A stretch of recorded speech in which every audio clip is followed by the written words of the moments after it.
दर्शकों, आपको वंदे भारत, जय भारत।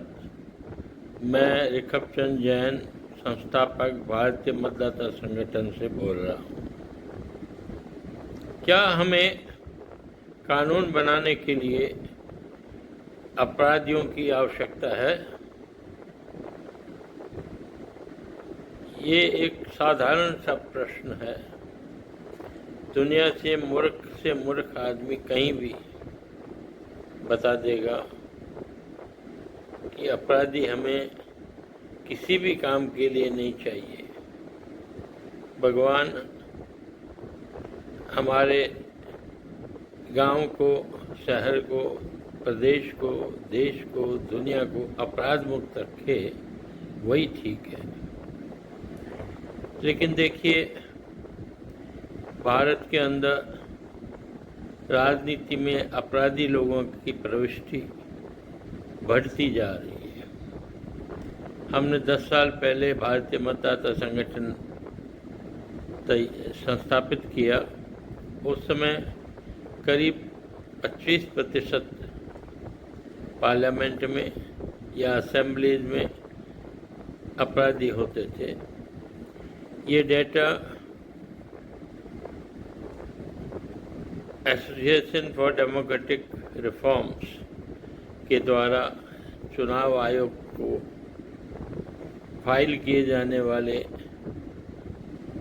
कंटेस्टेंट, चुनाव लड़ने वालों के द्वारा अपने क्रिमिनल रिकॉर्ड से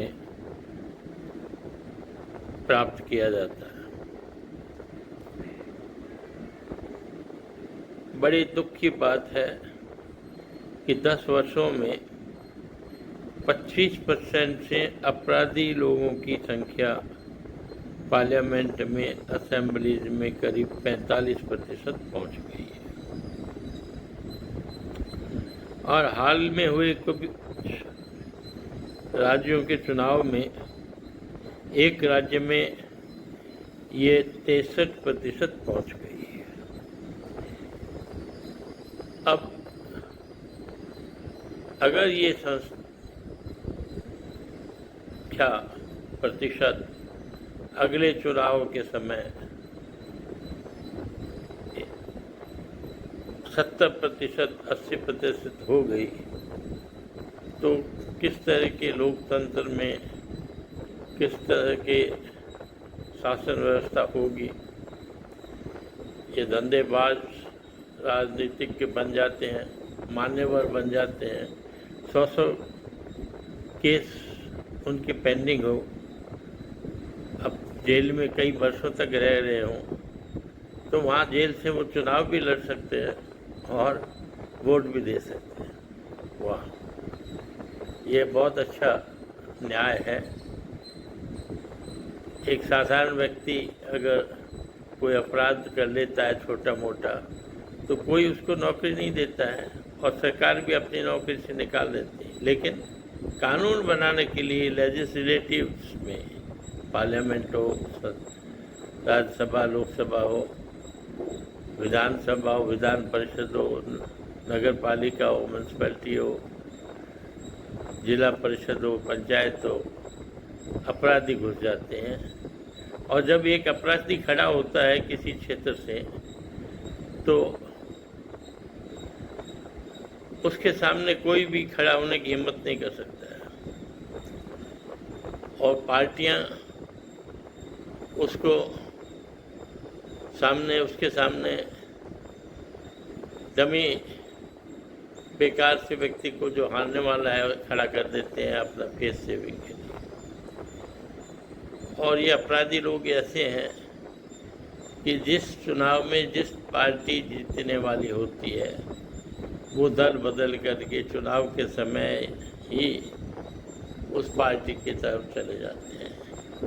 कई बार ऐसा भी देखा गया है कि चुनाव के बाद ऐसे अपराधी लोग, गुंडे, माफिया जीती हुई पार्टी की तरफ चले जाते हैं और ऐसा लगता है कि वो वाइट वॉश हो गए। हमारा उद्देश्य किसी कि नाम लेकर के बात करना नहीं है। कौन कौन ऐसे अपराधी कहाँ पर है, कब हुए, कैसे हुए, सारे रिकॉर्ड में है। चुनाव आयोग कई बार कह चुका कि ऐसा कानून बने कि कोई भी अपराधी राजनीति में प्रवेश ना कर सके, वोट ना दे सके। अनेक देशों में इस तरह की व्यवस्था है। और सिंगापुर में तो अगर 40,000 रुपये का सिविल फाइन भी हो गया है तो न तो व्यक्ति जिंदगी भर कभी वोट दे सकेगा और न ही कभी चुनाव में खड़ा हो सकेगा। हमारे यहाँ ऐसी व्यवस्था क्यों है कि लोकतंत्र के मंदिर में कानून बनाने के लिए अपराधी लोग अपनी प्रविष्टि बेरोक टोक किए जा रहे हैं। अनेक आयोगों ने सलाह दी कि भारत सरकार ऐसा कानून बनाए। सुप्रीम कोर्ट ने भी आदेश दिया और एक आदि PIL अभी भी सुप्रीम कोर्ट के पास है, लेकिन सरकार कानून बना नहीं रही है। और कोई भी सरकार, मेरा कहना है, कानून नहीं बना पाएगी, क्योंकि जितनी ज़्यादा प्रतिशत सत्ताधारी पार्टी के अंदर कोई भी दल हो, उसकी संख्या ज़्यादा ही होगी प्रतिशत। अगर वो ऐसा कानून बनाने की हिम्मत करती है तो उसकी सत्ता चली जाएगी, क्योंकि ये धंधेबाज अपराधी लोग पाला बदल लेंगे और कानून नहीं बनने देंगे। तो भारत के नागरिकों, मेरे बंधुओं, अभी भी समय है।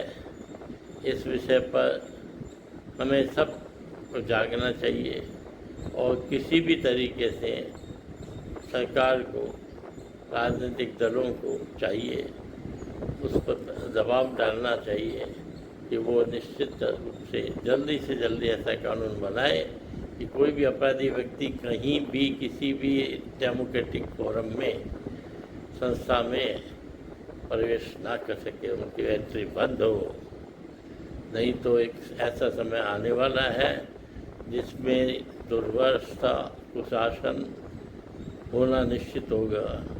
ये देश की सेवा के लिए अपराधी लोग नेता नहीं बनते हैं, वो अपने कुकर्मों को छिपाने के लिए या पैसा कमाने के लिए ऐसा हो रहा है। बताता हूँ, जागरूक हों, ऐसे व्यक्ति को वोट न दें और राजनीतिक पार्टियां कोई भी किसी अपराधी को टिकट ना दें। और जब तक कानून ना बने, ये अपने आप में राजनीतिक पार्टियों को चाहिए किसी को टिकट ना दें। अभी प्रेस में मैंने देखा है कि विजय थलपति, जो उसकी पार्टी TVK में, उसने किसी भी अपराधी व्यक्ति को, वो क्लेम कर रहे हैं, टिकट नहीं दी, उसको उम्मीदवार नहीं बनाया। और सभी यंग लोगों को जो भ्रष्टाचार से आरोपित थे, ऐसे व्यक्तियों को भी किसी को टिकट नहीं दिया। तो अगर दूसरी सब पार्टियां भी इस तरह की व्यवस्था करें, किसी भी अपराधी व्यक्ति को टिकट नहीं दे, ये उनका धर्म है कि ऐसे व्यक्ति को टिकट नहीं देना चाहिए। अगर वो ऐसा करती है, कोई पार्टी अपराधी व्यक्ति को टिकट कर देती है, तो जनता के साथ में, मतदाताओं के साथ में, देश के साथ में गद्दारी करते हैं। धन्यवाद। बहुत बहुत उम्मीद के साथ कि भारत के मतदाता जागरूक होंगे और जल्दी से जल्दी ऐसा कानून बनेगा कि इस देश में किसी भी प्रजातांत्रिक संस्था में, चाहे पार्लियामेंट हो, चाहे नगर पालिका हो, चाहे पंचायत हो, कोई भी अपराधी प्रवेश नहीं कर सकेगा, उम्मीदवार नहीं बन सकेगा, मान्यवर नहीं बन सकेगा। धन्यवाद। जय भारत।